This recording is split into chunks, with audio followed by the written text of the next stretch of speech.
Was it a recruiting process? Was it a job opening? How did you come here? It was a job opening, actually. I had applied for another strength position in Texas, and the individual that I talked to down there, the head man down there, he said that this job was going to be opening up, and so I kind of got a little inside source there. Because you were at Northwest Missouri State, correct? Yeah. Well, I mean, I was in the area.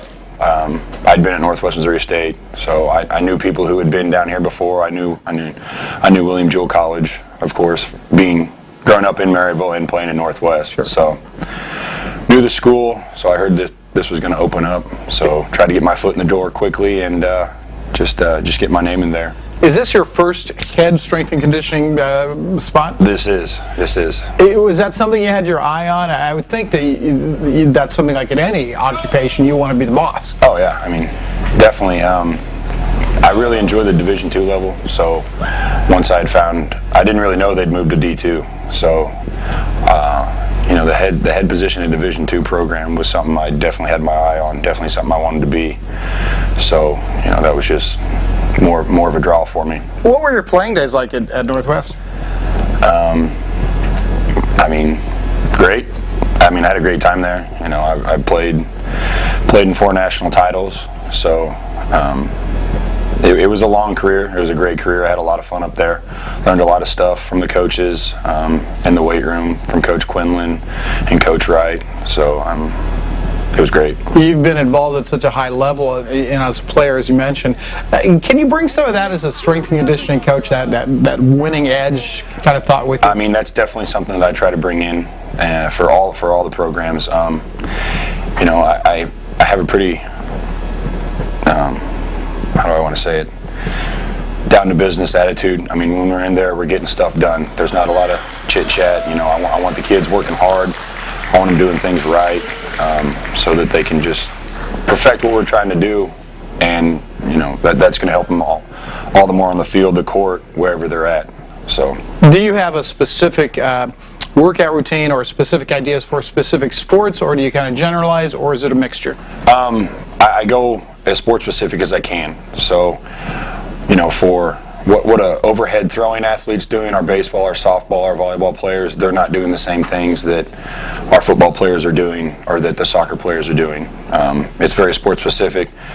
So, and it's also very injury prevention based, so I really have to put into consideration those throwing athletes, their shoulders, things like that, because they're getting so much more torque on the arm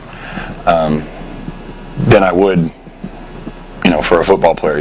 We're wanting to put a lot of weight. We're wanting to put a lot of weight on the bar, move a lot of weight, get them bigger, stronger. Whereas with the other athletes, you want them strong in the areas they need to be strong. You want them stable and injury-free in those positions. What about speed? Do you work with speed as well? Oh yeah.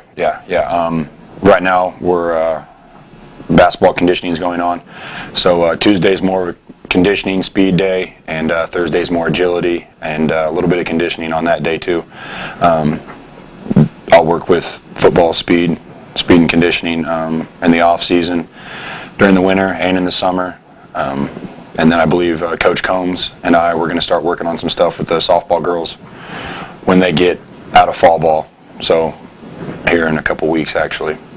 How much control do the coaches have over what you're doing, or is it more of a work together kind of a situation? I mean, it differs. Some coaches are, hey, you take them, right. You do what you think's best with them. I mean, I always communicate what I'm doing with the coaches, and if they have any questions, I'm there to ask.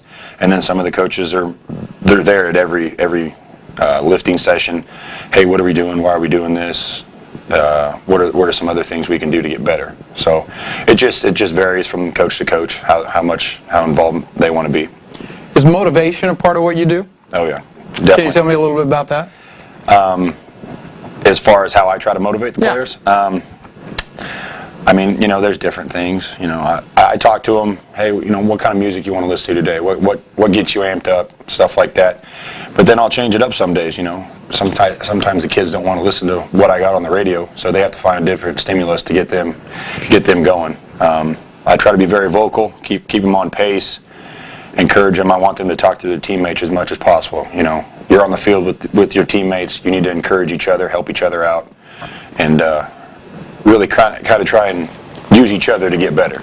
You're talking about relationships, and like any teacher, you've got to work on those relationships, I would imagine, as well. Has that been not a challenge, but is that one of the bigger things you've had to address early on? As far as me being, you know, building relationships with the kids? Getting to know the kids. Not really. I mean, I came in, you know, and some of the kids are from around the area, so they know where I've played and some of the places I've interned, and I think that's, you know, that's helped them, I guess, feel a little bit more comfortable with me. You know, they know the programs I've been at have been pretty good, so they respect me. But yes, I can talk to them. You know, Sure. We can talk about, hey, did you see this show, or hey, have you heard this new song, something like that. So I'm able to talk with a lot of them about, you know, current events, things like that. You mentioned you grew up in Maryville. Yep. Tell us a little bit about your family, if you would.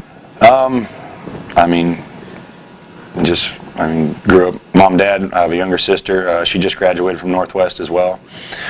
I mean, nothing real crazy. Yeah. Just kind of, you know, blue collar family. You know, I get up get up in the morning, ride my bike to the weight room during middle school and high school. Got a job as soon as I was 16. Could drive. I was mowing yards before that. You know, they instilled a pretty good work ethic in me. You know, if you're not working, you're not making money, they're not going to help. I mean, they're not going to give you any. So you got to go out and make your own money. So, I mean, it was a good upbringing. I really enjoyed it. Finally, what are some of your goals for the strength and conditioning program? I mean, I just want I want the kids to perform to the best of their ability on the field. You know, they can put up all the numbers they want in the weight room, and that's great, and that looks great on paper. But if they're not performing on the field, it's not transitioning as well. So I want them to be, I guess, as sports specific as possible for their sport and perform the best on the field. I mean, the numbers look great, you know, great for me, but, you know, I want them to get the best of their ability and really strive to be the best athletes they can be.